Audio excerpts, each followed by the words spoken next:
আইন দিতে তো টাকা লাগবো 5 লাখ। কি কর নেতা, এই সাধারণত সাইন নিতে 5 লাখ টাকা লাগবো? টাকা লাগবো না? যখন আমি ভোটে দাঁড়াইছিলাম তখন তো আমার কাছে ঠিকই টাকা নিছস। বাইতে ভোট তো দুইটাই। হ নেতা, 2 বুটি। তাহলে 2টা ভোট হইলে এই নাও 1,000 টাকা রাখো। তাই না তো খাই। আরে রাখো রাখো, দরকার আছে। তুমি বাড়ির 2টা ভোট দিও, আর আশেপাশে যারা আছে সবাইকে কয়ে দিও। আর নেতা, আশেপাশের বুট তো আনবার গেলে মাল পানি লাগবে একটু। ওটা তো আমি বুঝবো নি।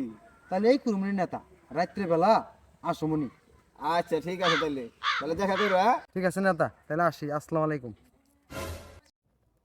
নির্বাচনে পাশ করার পর নেতা, নেতা শুনলাম পাস করছেন। পাস করছেন শুনে খুব ভালো লাগলো।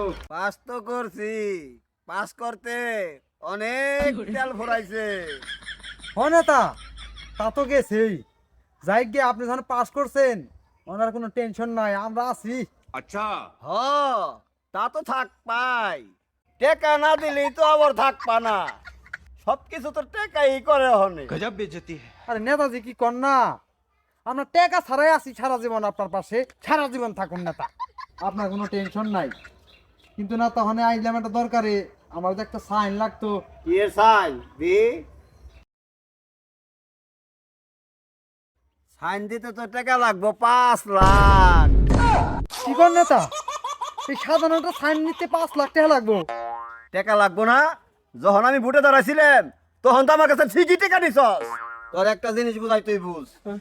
তুই যদি কোনো জিনিস বাজারে বিক্রি করবার নিয়ে যা, আচ্ছা, ওই জিনিস যদি বিক্রি করে ফেলাস, তাহলে কি ওই জায়গায় তোর কোনো দাবি থাকে? তাহলে নেতা অনেক কেমনি কি?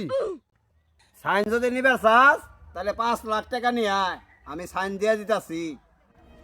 আর তাছাড়া যে গেট দাইছস সেই গেটে বাইরে যা। এলো তোর কাগজ। হাসাই তো, নির্বাচনের আগে ভাইয়ের কাছ থেকে মেলা টাকা খাইছি। আসলে টাকা খাওয়াটা আমাকে ঠিক অনেকে। এখন ভাই আমার কাছ থেকে টাকা খাইব, আর জীবনে মন থাকলে কোনো নির্বাচনে কোনো নেতার টাকা খাম না।